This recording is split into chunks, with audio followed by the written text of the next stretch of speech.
अब बेटा RS configuration में पहला केस पढ़ना है आपको। केस फर्स्ट में क्या, if 4 is on vertical position, अगर 4 क्या है वर्टिकल पोजीशन में। अब ये 4 वर्टिकल पोजीशन में है, इसका क्या मतलब है? तो सबसे पहले आप क्या करोगे, जब मैंने आपको जेडी सिस्टम पढ़ाया था तो जेडी सिस्टम में मैंने आपको जेडी सिस्टम में, जिसने जेडी सिस्टम ना देखा हो तो वो मेरे ज्योमेट्रिकल आइसोमेरिज्म के वीडियो देखे, उसमें जेडी सिस्टम मिलेगा।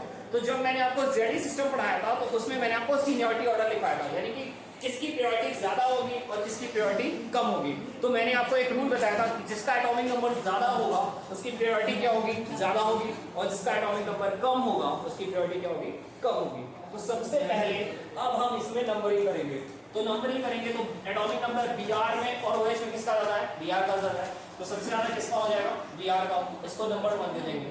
फिर किसका नंबर आएगा 2, फिर आएगा O, तो इसको 2 नंबर दे देंगे। इसके बाद कौन आएगा 3, ये हो गया बड़ा 3, तो इसको 3 नंबर दे देंगे। और ये H हो जाएगा, इसको क्या दे देंगे 4 दे देंगे। क्या दे देंगे 4। अब जरा ध्यान से देखो, जरा ध्यान से देखो, यहाँ पे क्या लिखा है मैंने, if 4 is on vertical position, if 4 is on vertical position, तो 4 क्या है बेटा आपका वर्टिकल पोजीशन में, देखो है कि नहीं है, 4 वर्टिकल पोजीशन में है कि नहीं है, बोलो बेटा 4 वर्टिकल पोजीशन में है या नहीं है।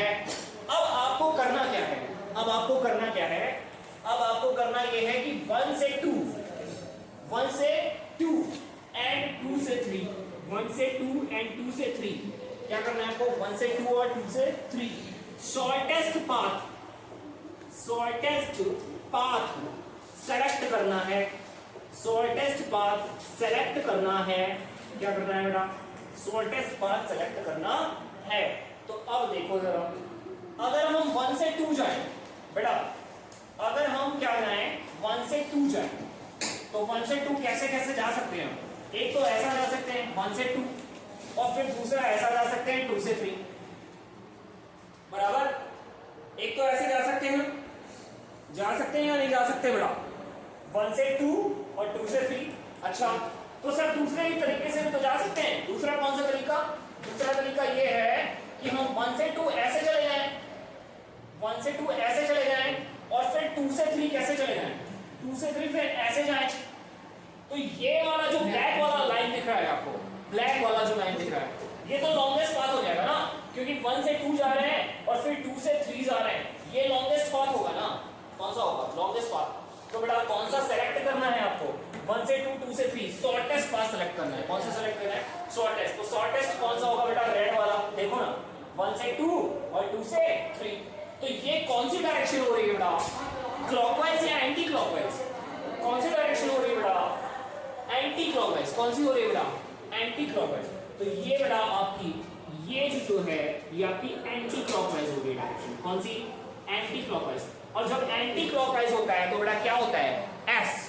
जब एंटी क्लॉकवाइज होता है तो क्या होता है, एस। तो इसका आंसर क्या हो जाएगा बेटा, एस। क्या हो जाएगा बेटा, एस।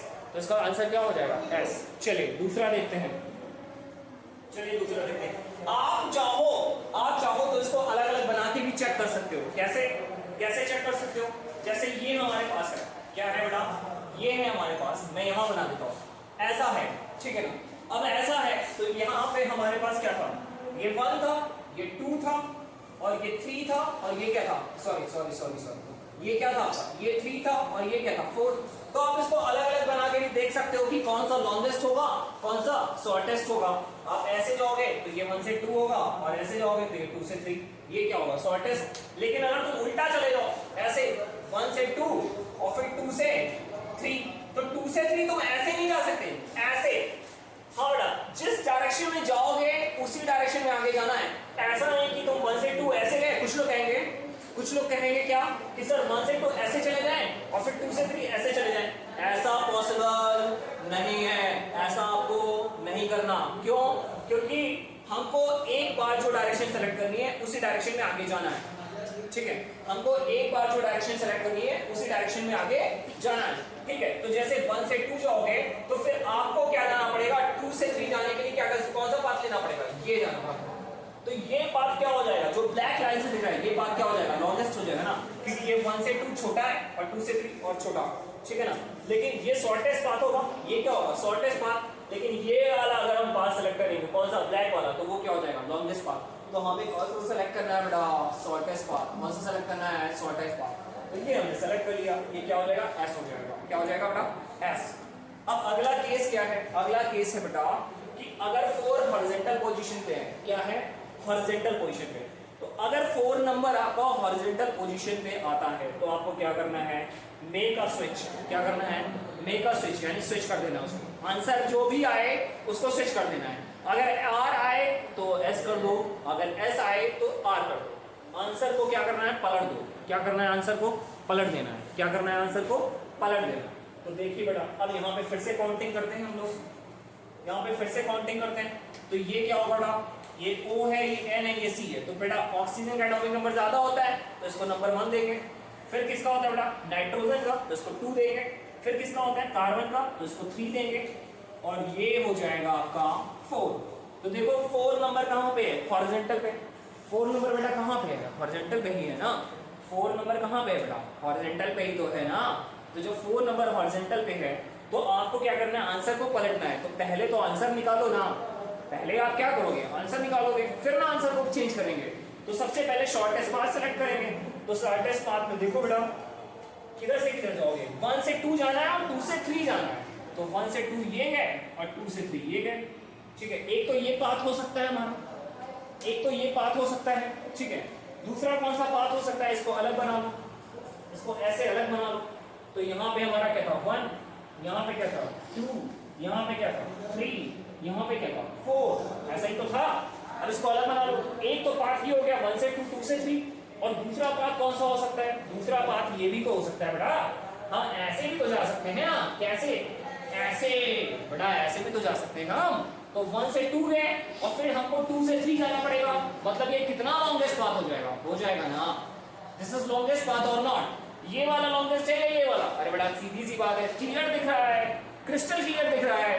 ये छोटा है, ये शॉर्टेस्ट पाथ है, और ये तो पूरा चक्कर घुमा दिया ना। तो बेटा शॉर्टेस्ट पाथ कौन सा होगा, ये वाला होगा। और ये कौन सा डायरेक्शन है, कौन सा डायरेक्शन है बेटा, एंटी क्लॉकवाइज। कौन सा डायरेक्शन है ये, एंटी क्लॉकवाइज। तो बेटा ये क्या है, एंटी क्लॉकवाइज।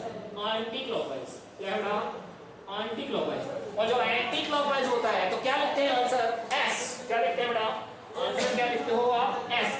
लेकिन इसको क्या करना है, इसको क्या करना है, इसको क्या करना है बेटा, चेंज करना है। इसको क्या करना है, चेंज, क्योंकि हमने लिखा है मेक अ स्विच। अगर 4 हॉरिजॉन्टल पे है तो जो आंसर आएगा उसको क्या करना है, पलट देना है। तो एस आया तो एस को पलटेंगे तो क्या होगा, आर होगा बेटा। क्या होगा बेटा, क्या होगा बेटा, आर। तो क्या हो जाएगा, इसको हटा के क्या आंसर हो जाएगा, आर। That's all. ठीक है, समझ आया कि नहीं आया बेटा, समझ में आया कि नहीं आया, नोट कर लो बेटा। आगे चलते हैं। ओके बेटा, तो अब कुछ क्वेश्चन देख लेते हैं आरएस के। ठीक है, कुछ क्वेश्चन देख लेते हैं आरएस के। तो आरएस का पहला क्वेश्चन जैसे ये मैंने नोट किया। अब यहाँ पे काउंटिंग करना है, अब यहाँ पे काउंटिंग करना है। तो ये क्वेश्चन है आपका, इसमें काउंटिंग करना है। तो बेटा किसका, जिसका एटॉमिक नंबर ज्यादा होगा उसको प्रायोरिटी देनी है आपको। तो इसमें ये क्या हो जाएगा, 1 हो जाएगा। फिर यहाँ इन दोनों में क्या देखोगे, तो इन दोनों में कंपैरिजन कराओगे। तो ये C और C का तो कंपैरिजन हो गया, लेकिन इसके हाइड्रोजन का कंपैरिजन इसके कार्बन के साथ होगा। इसके हाइड्रोजन का कंपैरिजन किसके साथ होगा, इसके कार्बन के साथ। तो इसको नंबर क्या दे देंगे बेटा, 2, और इसको नंबर क्या दे देंगे, 3। ठीक है ना बेटा, क्लियर है ना। ये कार्बन कार्बन सेम है, तो हमने बताया था कि जब सेम नंबर जब सेम एटम आ जाता है तो उसके नेक्स्ट एटम को हम चेक करते हैं। तो इसमें नेक्स्ट एटम तो सारे हाइड्रोजन है, लेकिन इसमें क्या आ जाएगा, कार्बन आ जाएगा। तो बेटा जब इसमें कार्बन आ जाएगा तो इसकी प्रायोरिटी क्या हो जाएगी, ज्यादा। ये 1 2 हो गया, ये 3 हो गया, और ये क्या हो जाएगा 4। क्या हो जाएगा 4। आप इसको ऐसे अलग भी बना सकते हो, आप इसको ऐसे अलग भी बना सकते हो चेक करने के लिए। ये क्या हो गया 1, ये क्या हो गया 3, ये क्या हो गया 2, और ये क्या हो गया 4। अब हम कैसे जाएंगे, शॉर्टेस्ट पाथ सेलेक्ट करना है आपको। कैसा पाथ सेलेक्ट करना है, shortest. Good morning class, good afternoon, good evening, जब भी आप मेरा वीडियो देख रहे हैं। और कैसे हैं आप सब लोग, अच्छे होंगे। लास्ट टाइम में हम लोगों ने, लास्ट वीडियो में हम लोगों ने ऑप्टिकल आइसोमेरिज्म में कायरल कार्बन निकालना सीखा था। ठीक है ना, कायरल कार्बन के क्वेश्चंस किए थे। तो आज हम लोग पढ़ने वाले हैं क्या, आरएस कॉन्फ़िगरेशन। क्या पढ़ने वाले हैं, आरएस कॉन्फ़िगरेशन। तो आरएस कॉन्फ़िगरेशन में सबसे पहले आर का मतलब क्या होता है बेटा, रेक्टस होता है। आर का मतलब क्या होता है, रेक्टस। और रेक्टस का मतलब क्या होता है, क्लॉकवाइज। क्या होता है बेटा, क्लॉकवाइज। क्या होता है, क्लॉकवाइज। एस का मतलब क्या होता है, सिनिस्टर। क्या होता है, सिनिस्टर। सिनिस्टर का मतलब क्या होता है बेटा, एंटी क्लॉकवाइज। क्या होता है बेटा, एंटी क्लॉकवाइज। तो ये हो गया आपका। इसके बाद आता है आपका फिशर प्रोजेक्शन फॉर्मूला। तो फिशर प्रोजेक्शन फॉर्मूले में बेसिकली हमको करना क्या होता है, फिशर प्रोजेक्शन फॉर्मूले में हमें जो बॉन्ड बनाने होते हैं वो हॉरिजॉन्टल और वर्टिकल बॉन्ड बनाने होते हैं। जो फिशर प्रोजेक्शन में हमें जो बॉन्ड बनाने होते हैं वो हॉरिजॉन्टल और वर्टिकल बनाने होते हैं। कैसे बनाने होते हैं, हॉरिजॉन्टल और वर्टिकल बनाने होते हैं। तो बेटा यहाँ पे ये आपका क्या हो जाएगा, हॉरिजॉन्टल हो जाएगा, ठीक है। जैसे कार्बन यहाँ पे है तो 4 बॉन्ड बनाएंगे कार्बन के, तो यहाँ पे क्या हो जाएगा बेटा, हॉरिजॉन्टल। यहाँ पे क्या हो जाएगा, हॉरिजॉन्टल, और ये आपके क्या हो जाएंगे, वर्टिकल। तो ये आपका क्या हो जाएगा बेटा, ये हो जाएगा आपका हॉरिजॉन्टल। ये क्या होगा, हॉरिजॉन्टल होगा बेटा। ये भी क्या होगा बेटा, हॉरिजॉन्टल। ये भी क्या होगा, हॉरिजॉन्टल होगा आपका। ये क्या होगा बेटा, वर्टिकल होगा। ये क्या होगा बेटा, वर्टिकल। ऐसे ये क्या होगा बेटा, वर्टिकल होगा। क्या होगा बेटा, वर्टिकल। तो फिशर प्रोजेक्शन फॉर्मूले में हॉरिजॉन्टल और वर्टिकल बॉन्ड बनाने होते हैं। तो ये आपके वर्टिकल हो गए और ये क्या हो गया, आपके हॉरिजॉन्टल हो गए। अब जैसे ये कंपाउंड है, इस कंपाउंड में अगर आप देखेंगे, इस कंपाउंड में अगर आप देखेंगे तो ये और ये दोनों क्या होंगे बेटा, वर्टिकल होंगे। ये दोनों क्या होंगे बेटा, वर्टिकल। और ये दोनों क्या होंगे बेटा, हॉरिजॉन्टल होंगे। ये दोनों क्या होंगे बेटा, हॉरिजॉन्टल। ये दोनों क्या होंगे, हॉरिजॉन्टल। और ये आपके क्या होंगे बेटा, ये आपके क्या होंगे, वर्टिकल होंगे। क्या होंगे बेटा, वर्टिकल होंगे। ये क्या होगा, वर्टिकल होगा बेटा, ठीक है। तो वही मैंने आपको लिख दिया है आगे कि Br और OH क्या है, हॉरिजॉन्टल पर लगे। Br और OH कहाँ लगे बेटा, देखो Br और OH कहाँ लगे, हॉरिजॉन्टल पर लगे। And CH3 and H, CH3 और H कहाँ लगे, वर्टिकल बॉन्ड पर लगे। कहाँ लगे, वर्टिकल बॉन्ड पे। तो बस ये हमने आपको लिख भी दिया है, ठीक है। इसके बाद हमने लिखा है क्या कि फिशर प्रोजेक्शन फॉर्मूले में हॉरिजॉन्टल एंड वर्टिकल बॉन्ड बनाने होते हैं आपको, ठीक है। फिशर प्रोजेक्शन फॉर्मूले में हॉरिजॉन्टल एंड वर्टिकल बॉन्ड आपको बनाने होते हैं। ये वर्टिकल हो गया और ये क्या हो गया बेटा, हॉरिजॉन्टल हो गया, ठीक है। चलिए आगे देखते हैं बेटा। तो इसमें हम लोग क्या करेंगे, 1 से 2 जाएंगे, ठीक है। 1 से 2 और क्या करेंगे, 2 से 3। तो यही आपका शॉर्टेस्ट पाथ होगा, क्योंकि अगर आप ऐसे जाते हो तो ये क्या होगा आपका, ये वाला। अगर आप इसको चेक करोगे तो ये 1 से 2 और फिर ये 2 से 3 आपको, ये आपका क्या हो जाएगा, लॉन्गेस्ट पाथ हो जाएगा। तो रेड वाला क्या होगा, लॉन्गेस्ट, ब्लैक वाला क्या होगा, ये शॉर्टेस्ट हो जाएगा। तो ये क्या हो जाएगा आपका, शॉर्टेस्ट पाथ। तो ये क्या होगा बेटा, शॉर्टेस्ट। और जो ब्लैक वाला है 1 से 2 और 2 से 3, तो ये शॉर्टेस्ट होगा। तो ये आपका कौन सा है, क्लॉकवाइज। कौन सा है बेटा, ये क्लॉकवाइज। क्या है बेटा, ये क्लॉकवाइज। तो ये आपका क्या हो जाएगा, क्लॉकवाइज। और क्लॉकवाइज होगा बेटा, क्लॉकवाइज होगा तो क्या लिखेंगे, आर। क्या लिखेंगे, आर। क्लॉकवाइज होगा तो क्या लिखेंगे बेटा, आर। क्या लिखेंगे, क्लॉकवाइज से क्या होता है, आर। अच्छा, एच हमारा हॉरिजॉन्टल पे है क्या, नहीं। तो आंसर स्विच करना है क्या, नहीं बेटा। एच हमारा हॉरिजॉन्टल पे तो नहीं है ना, एच हमारा हॉरिजॉन्टल पे है क्या, नहीं। जो 4 नंबर है वो हॉरिजॉन्टल पे है क्या, 4 नंबर हॉरिजॉन्टल पे है क्या, नहीं। 4 नंबर हॉरिजॉन्टल पे है क्या, नहीं। तो आंसर स्विच करना है क्या, नहीं करना है, ठीक है। इधर देखो बेटा, इस वाले क्वेश्चन को देखते हैं। तो यहाँ पे काउंटिंग करेंगे तो सबसे पहले किसको नंबर देंगे, Br को 1, ठीक है। फिर इसके बाद O को 2, क्योंकि इसका एटॉमिक नंबर क्या होगा, इसके बाद इसका आएगा, ठीक है। फिर 3 और फिर क्या हो जाएगा, 4। अब इसमें चेक कर लो, इसमें क्या है, 4 हॉरिजॉन्टल पे है, 4 क्या है, हॉरिजॉन्टल पे। तो जब 4 हॉरिजॉन्टल पे होगा मतलब आपको आंसर स्विच करना है। तो पहले हम शॉर्टेस्ट पाथ सेलेक्ट करेंगे, 1 से 2 और फिर क्या आएगा, 2 से 3। तो यहाँ पे यही शॉर्टेस्ट होगा। चाहो तो अलग बना के भी चेक कर सकते हो आप बेटा, आप चाहो तो इसको अलग बना के भी चेक कर सकते हो। कैसे, ये 1 है, ये आपका 2 है, ये आपका 3 है और ये आपका 4 है, ठीक है। अब एक तो ये पाथ हो सकता है, दूसरा वाला पाथ भी चेक कर लो बेटा। दूसरा वाला पाथ कौन सा हो सकता है, ठीक है। तो दूसरा वाला पाथ कौन सा हो सकता है, एक तो ये हो सकता है, फिर ये 2 से 3 हो सकता है। तो अब देख लो बेटा, शॉर्टेस्ट कौन सा होगा, शॉर्टेस्ट कौन सा होगा, 1 से 2। ये देखिए, ये 1 से 2 जा रहा है और ये 2 से 3 जा रहा है, और ये 1 से 2 जा रहा है और ये 2 से 3। तो ये वाला तो लॉन्गेस्ट हो जाएगा बेटा, ये क्या हो जाएगा, लॉन्गेस्ट। तो कौन सा लेंगे हम, ये वाला लेंगे ना। और ये क्या है, एंटी क्लॉकवाइज। ये क्या है बेटा, एंटी क्लॉकवाइज है ना। अरे बोलो बेटा, ये क्या है, ये क्या है, एंटी क्लॉकवाइज है ना। तो ये अगर एंटी क्लॉकवाइज होगा, ये क्या होगा बेटा, एंटी क्लॉकवाइज। और एंटी क्लॉकवाइज में क्या लेते हैं बेटा, एस। क्या लेते हैं, एस। एंटी क्लॉकवाइज में क्या आंसर आता है आपका, एस आता है ना। क्या आता है एस। और चूंकि यहाँ पे 4 क्या है हॉरिजॉन्टल पे है, 4 क्या है हॉरिजॉन्टल पे, तो जब 4 हॉरिजॉन्टल है तो इसको चेंज करना है, तो आंसर क्या हो जाएगा आर, क्या हो जाएगा आर। ओके बेटा समझ आ गया, समझे कि नहीं समझे, समझ गए ना। हेलो बच्चों गुड मॉर्निंग।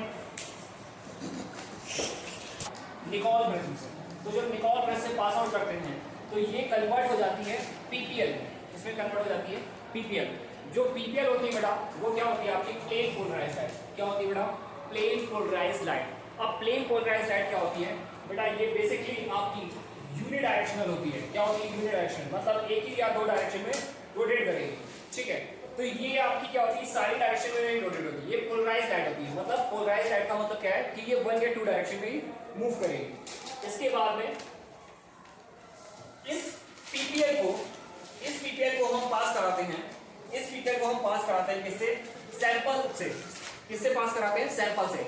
अब सैंपल ट्यूब में हमने जो सैंपल लिया है वो कोई भी एक ऑर्गेनिक सॉल्यूशन लिया हो, कोई भी एक ऑर्गेनिक सॉल्यूशन लिया है, ठीक है। सैंपल ट्यूब में हमने कोई भी एक ऑर्गेनिक सॉल्यूशन लिया है, उस ऑर्गेनिक सॉल्यूशन से जब हम पीपीएल को पास कराएंगे तो या तो पीपीएल रोटेट करेगा और या तो पीपीएल रोटेट नहीं करेगा। क्या, या तो पीपीएल, जब पीपीएल को हम पास कराएंगे ऑर्गेनिक सॉल्यूशन से तो या तो पीपीएल रोटेट करेगा या पीपीएल रोटेट नहीं करेगा। अगर पीपीएल रोटेट करता है तो मान लेते हैं कि जो कंपाउंड है वो ऑप्टिकली एक्टिव है, और अगर पीपीएल रोटेट नहीं करता है तो हम मान लेते हैं कि कंपाउंड जो है, जो सॉल्यूशन है वो ऑप्टिकली इनएक्टिव है। तो यहाँ पे क्या होता है, जो यहाँ पे क्या होता है पीपीएल रोटेट करता है, यहाँ पे क्या होता है पीपीएल रोटेट करता है। ऐसे में था, अभी ऐसे रोटेट कर गया, मान लीजिए इस डायरेक्शन में था, इस डायरेक्शन से इधर रोटेट करेगा, तो मतलब क्लॉकवाइज रोटेट करेगा, ठीक है। कितना क्या रोटेट करेगा भाई, ऐसी डायरेक्शन थी ना पहले, ये डायरेक्शन में था, अब ऐसे होकर के ऐसे हो गया, मतलब क्या हो गया, ये क्लॉकवाइज रोटेट हो गया ना। कैसा रोटेट हो गया, क्लॉकवाइज। तो मतलब पीपीएल क्या हुआ है, रोटेट हो गया। पीपीएल रोटेट होने का मतलब ही है कि जो कंपाउंड आपको दिया गया है वो क्या है, ऑप्टिकली एक्टिव है। क्या है, ऑप्टिकली एक्टिव है। तो सिंपली पोलैरिमीटर एक्सपेरिमेंट हम लोग करते किस लिए, पोलैरिमीटर एक्सपेरिमेंट हम क्यों करते हैं, अगर हमें कोई कंपाउंड, अगर हमें कोई सॉल्यूशन दिया गया, ठीक है, अगर हमें कोई सॉल्यूशन दिया गया और हमें पता करना है कि वो ऑप्टिकली एक्टिव है या नहीं है लैब में, तो हम क्या करेंगे, उसके लिए पूरा पोलैरिमीटर एक्सपेरिमेंट करेंगे। उसमें हम ऑर्डिनरी लाइट को पहले पास आउट कराएंगे निकोल प्रिज्म से, निकोल प्रिज्म से पास आउट कराने के बाद पीपीएल में कन्वर्ट होगा, पीपीएल में जब कन्वर्ट होगा उसको पास कराएंगे किससे, ऑर्गेनिक सॉल्यूशन से। जब ऑर्गेनिक सॉल्यूशन से पास कराएंगे तो पीपीएल या तो रोटेट करेगा या तो रोटेट नहीं करेगा। अगर पीपीएल रोटेट हो जाता है इसका मतलब जो सॉल्यूशन है वो ऑप्टिकली एक्टिव है। अगर पीपीएल रोटेट हो जाता है इसका मतलब जो सॉल्यूशन है वो क्या है, ऑप्टिकली एक्टिव है। और अगर रोटेट नहीं होता है तो वो क्या हो जाएगा, ऑप्टिकली इनएक्टिव हो जाएगा। अब इसके बाद हमने यहाँ पे एनालाइजर लगा दिया है, क्या लगा दिया है, एनालाइजर। तो आगे जब लाइट जाएगी तो यहाँ पे एनालाइजर लगाया हुआ है। एनालाइजर क्या करेगा, ये आपको बता देगा कि ये जो पीपीएल थी वो कितना रोटेट हो गई है। देखिए ये पीपीएल इस डायरेक्शन में थी, आपकी पीपीएल किस डायरेक्शन में थी, इस डायरेक्शन से इधर रोटेट हो गई क्लॉकवाइज में। तो ये क्लॉकवाइज में अगर रोटेट होगी तो एंगल होगा प्लस थीटा। अगर पीपीएल क्लॉकवाइज में रोटेट होगी, अगर पीपीएल क्लॉकवाइज में रोटेट होगी तो कितना एंगल रोटेट होगी बेटा, यहाँ ऐसी डायरेक्शन थी इसकी, पीपीएल की ये डायरेक्शन थी और इस डायरेक्शन से किस डायरेक्शन में आ गया, इस डायरेक्शन में, तो कितना एंगल रोटेट हो गया, प्लस थीटा। कितना एंगल, प्लस थीटा। अब ये प्लस 30 भी हो सकता है, प्लस 15 भी हो सकता है, प्लस 10 भी हो सकता है, प्लस 25 भी हो सकता है, कोई भी एंगल रोटेट हो सकता है, बराबर, ठीक है। तो ये आपको ये जो एनालाइजर लगाया है ये आपको बता देगा कि कितना एंगल रोटेट हुआ है, कितना एंगल रोटेट हुआ है, यानी जो पीपीएल है वो कितने एंगल से रोटेट की हुई है, बस। और अगर रोटेट कर रहा है तो डेफिनेटली वो क्या होगा, ऑप्टिकली एक्टिव होगा। अब इसमें से एक बात और आती है कि अगर क्लॉकवाइज रोटेट कर रहा है, कैसा रोटेट कर रहा है, अगर क्लॉकवाइज रोटेट कर रहा है, कैसा रोटेट कर रहा है, क्लॉकवाइज। अगर क्लॉकवाइज रोटेट कर रहा है तो जो कंपाउंड होगा, जो सॉल्यूशन होगा वो डेक्स्ट्रो रोटेटरी होगा। कैसा होगा बेटा, डेक्स्ट्रो रोटेटरी। अगर सॉल्यूशन पीपीएल को क्लॉकवाइज रोटेट कर रहा है तो वो कैसा होगा, डेक्स्ट्रो रोटेटरी होगा। कैसा होगा बेटा, डेक्स्ट्रो रोटेटरी। अगर सॉल्यूशन पीपीएल को क्लॉकवाइज रोटेट करता है तो वो क्या होगा, डेक्स्ट्रो रोटेटरी बेटा। कैसा होगा, डेक्स्ट्रो रोटेटरी होगा। और अगर सॉल्यूशन अगर सॉल्यूशन पीपीएल को एंटी क्लॉकवाइज रोटेट कर देता है, एंटी क्लॉकवाइज, ये क्लॉकवाइज रोटेट कर रहा है, अगर एंटी क्लॉकवाइज रोटेट हो जाएगा, ठीक है, अगर एंटी क्लॉकवाइज रोटेट हो जाएगा तो कैसा करेगा बेटा, लीवो रोटेटरी करेगा, कैसा करेगा, लीवो रोटेटरी, ठीक है। तो अगर सॉल्यूशन, देखो दो ही कंडीशन हो सकती है, या तो सॉल्यूशन से पीपीएल पास होने के बाद या तो रोटेट करेगी या तो रोटेट नहीं करेगी। अगर पीपीएल रोटेट कर जाती है इसका मतलब जो सॉल्यूशन आपको गिवन है, जो सॉल्यूशन आपको गिवन है वो ऑप्टिकली क्या होगा, एक्टिव होगा। और अगर नहीं रोटेट करता है इसका मतलब जो सॉल्यूशन है वो ऑप्टिकली इनएक्टिव होगा। यही हमारे पास तरीका है ना आइडेंटिफाई करने का। अगर हमारा सॉल्यूशन पीपीएल को रोटेट करा देता है तो ऑप्टिकली एक्टिव, अगर नहीं रोटेट कराता है तो ऑप्टिकली इनएक्टिव। और अगर रोटेट कराता है तो दो कंडीशन फिर से बनती हैं, या तो वो क्लॉकवाइज रोटेट करेगा पीपीएल, अगर रोटेट कराता है तो दो कंडीशन बनेगी, या तो वो क्लॉकवाइज रोटेट करेगा या तो वो क्लॉकवाइज रोटेट कराएगा, या फिर वो क्या करेगा, एंटी क्लॉकवाइज रोटेट करेगा। इसके अलावा कोई तीसरी कंडीशन बनेगी क्या, नहीं। तो क्लॉकवाइज अगर रोटेट कराता है तो सॉल्यूशन क्या होगा, डेक्स्ट्रो रोटेटरी, और अगर एंटी क्लॉकवाइज रोटेट कराता है तो सॉल्यूशन क्या होगा, लीवो रोटेटरी। चलिए बेटा इसको नोट कर लीजिए, फिर आगे चलते हैं।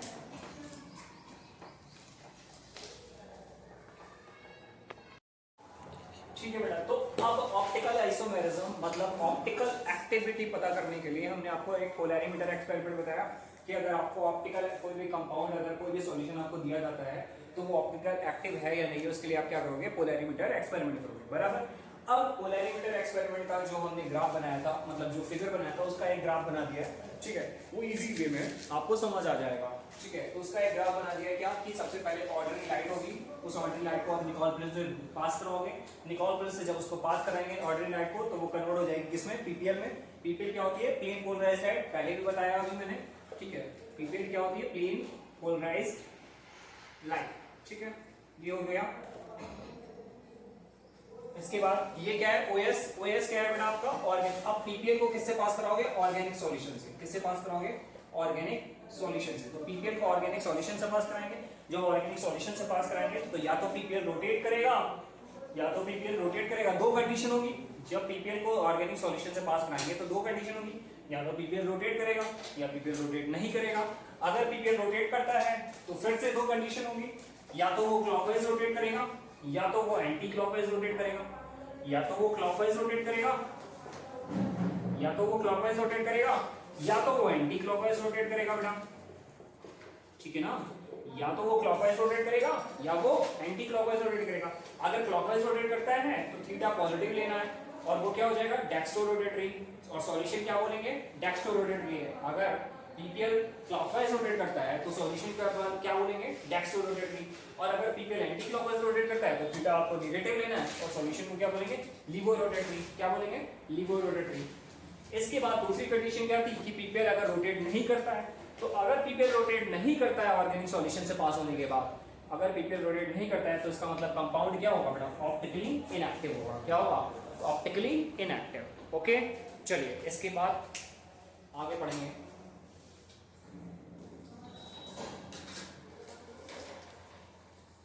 ओके बेटा, तो इस वीडियो में हम लोगों ने सीखा आरएस कॉन्फ़िगरेशन करना, ठीक है, जो कि बहुत इंपॉर्टेंट था। इसके बाद में हम लोगों ने ऑप्टिकल आइसोमेरिज्म का देखा कि अगर हमें कोई लैब में कोई कंपाउंड दिया जाता है कि वो ऑप्टिकली एक्टिव है या नहीं है, तो उसको हम कैसे पता करेंगे, बाई पोलैरिमीटर एक्सपेरिमेंट के द्वारा, ठीक है। उसको मैंने आपको ग्राफ बना करके भी बता दिया है, ठीक है। इसके आगे हम लोग नेक्स्ट वीडियो में पढ़ेंगे कंडीशन फॉर ऑप्टिकल आइसोमेरिज्म, जिसमें कि हम लोग सीखेंगे कि अगर हमारे पास, क्योंकि हमारे पास बहुत सारे सॉल्यूशन, बहुत सारे कंपाउंड हैं, ठीक है, तो हम हर कंपाउंड के लिए पोलैरिमीटर एक्सपेरिमेंट तो नहीं कर सकते हैं। तो उसके लिए हम नेक्स्ट जो आपका वीडियो आने वाला है उसमें हम सीखेंगे कि अगर आपको कोई कंपाउंड गिवन है तो आप उसमें कैसे देखेंगे कि वो ऑप्टिकल आइसोमेरिज्म, ऑप्टिकल एक्टिव होगा या नहीं होगा। तो उसके लिए आपको नेक्स्ट वीडियो देखना जरूरी है। और अगर वीडियो पसंद आए तो वीडियो को लाइक, सब्सक्राइब करना ना भूलें। Thank you class.